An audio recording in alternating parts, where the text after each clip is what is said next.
السلام عليكم ورحمة الله.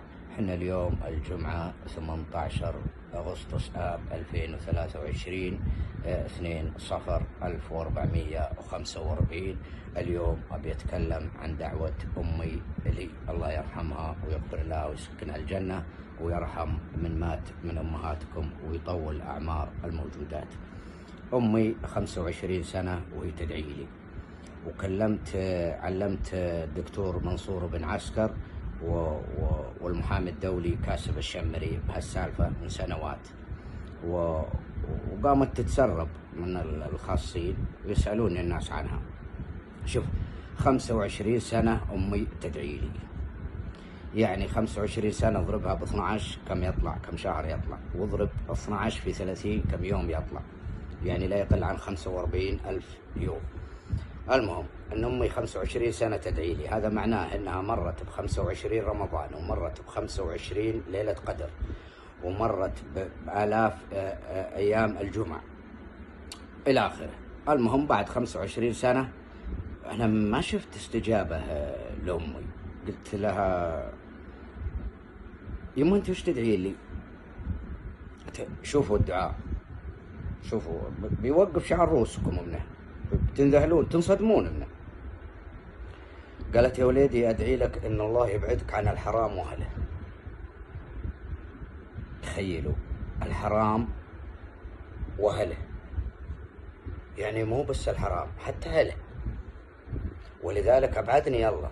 لذلك تشوف انت انه ما حد له رغبة فيني ابدا، هذولا اهل الحرام واموالهم اختفت عني، لا سلفة لا قرضة لا مرة هذولا أهل الحرام. تخيلوا، هذا اللي أبقوله لكم، بيوقف شعر رؤوسكم من هذا الكلام. أدري 25 سنة تدعي لي أمي أن الله يجنبني الحرام وأهله، ولذلك الحين أهل الحرام تعال معي ونروح الواحد أنت عندك شك فيه أو أنا عندي شك فيه وأجرب لك. الكلام هذا مو عشان يفزع لي واحد ولا يجيني واحد ولا لا، ما عندي أطقع من هالنوعيات هذه. أنا عندي أصدقاء والله بعضهم لا شفته ولا عارفه، لا زالوا هم اللي واقفين معي، أشكرهم. بتويتر، صداقات بتويتر ما أعرفهم ولا يقربوا لي ولا شفتهم ولا قبلتهم، لا زالوا واقفين معي وقفة رجال، ولا زالوا يقولون لي لا تنقل هم. لكن نرجع لموضوعنا. شوف، أي واحد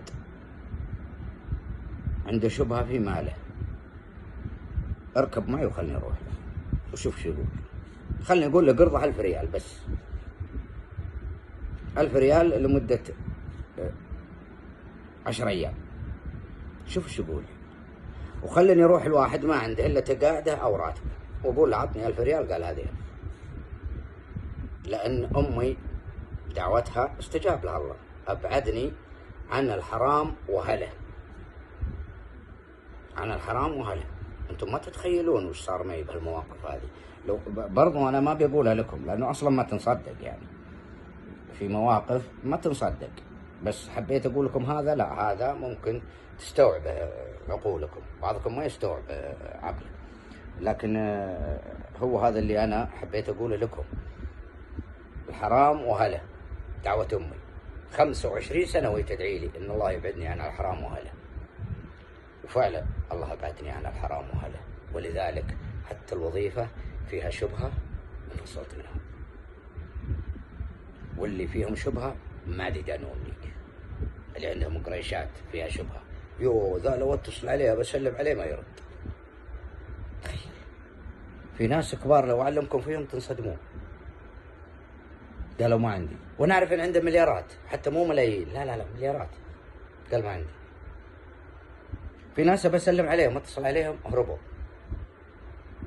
ليش؟ لانهم يعتقدون اني ابي منهم، وهم المال حرام وهم اهل حرام.